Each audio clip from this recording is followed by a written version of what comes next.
भावानुभूति करता है। फलस्वरूप भावों की शुद्धता के कारण उसके हृदय में सज्जन भाव प्रकट होता है और वह सज्जनता का प्रतीक श्रेष्ठ पुरुष कहलाता है।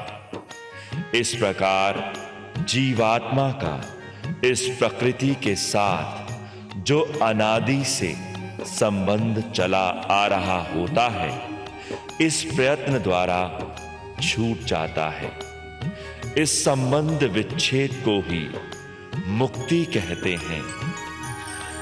परमेश्वर जीव को शरीर प्रदान करने से पूर्व जनाते हैं कि इस शरीर का कर्ता हर्ता मैं हूं, पर फिर भी जीव और शरीर भिन्न है। जीव चेतन है और शरीर जड़ है। स्थूल शरीर के साथ जीव के संयोग और वियोग का नाम ही जन्म और मृत्यु है।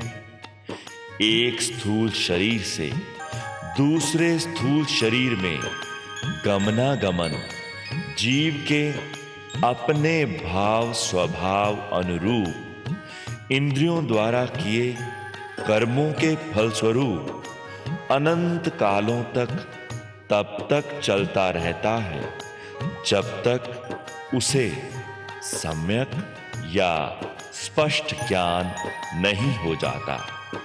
इसीलिए परमेश्वर जीव को अपनी प्रारब्ध को संवारने हेतु अपने जीवन काल में भाव स्वभाव के विशुद्धिकरण द्वारा शुभ कर्म करने का निर्देश देते हैं। यहाँ जीव को सावधान करते हुए वह जीव और प्रकृति का भेद जनाते हुए कहते हैं कि प्रकृति मेरा अंश नहीं है, वह तो मेरी शक्ति है।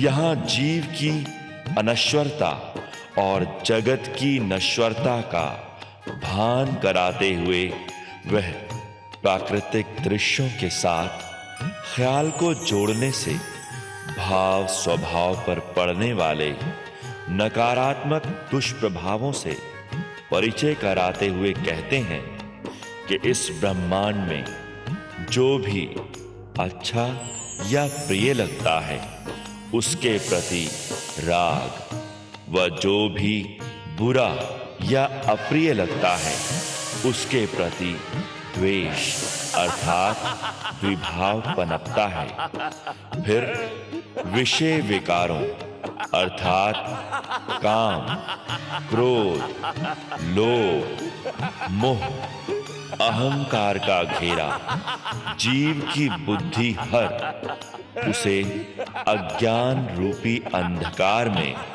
बंधनमान बना देता है। अविवेक के कारण वह ना ही अपना कार्य कुशलता से कर पाता है और ना ही अपनी रक्षा कर पाता है।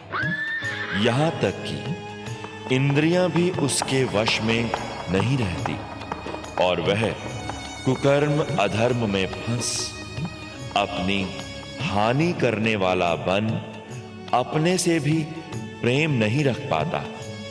इस प्रकार वह आत्म यानी निज स्वरूप को भी भूल जाता है तथा उसे आत्मा और परमात्मा के संबंध के यथार्थ ज्ञान की जानकारी भी नहीं रहती। परमार्थ को भूल स्वार्थी हो जाता है। तभी तो संतोष धैर्य उसकी पकड़ से छूट जाते हैं और सच्चाई धर्म के मार्ग पर चलना उसके लिए असंभव हो जाता है। आत्मविस्मरण हो जाने के कारण आत्मनियंत्रण छूटता है और वह अपना सुधार नहीं कर पाता। इस प्रकार उसकी चित्त वृत्तियां वश में न रहने के कारण उसका आत्मगौरव नष्ट हो जाता है। परिणाम स्वरूप वह आत्म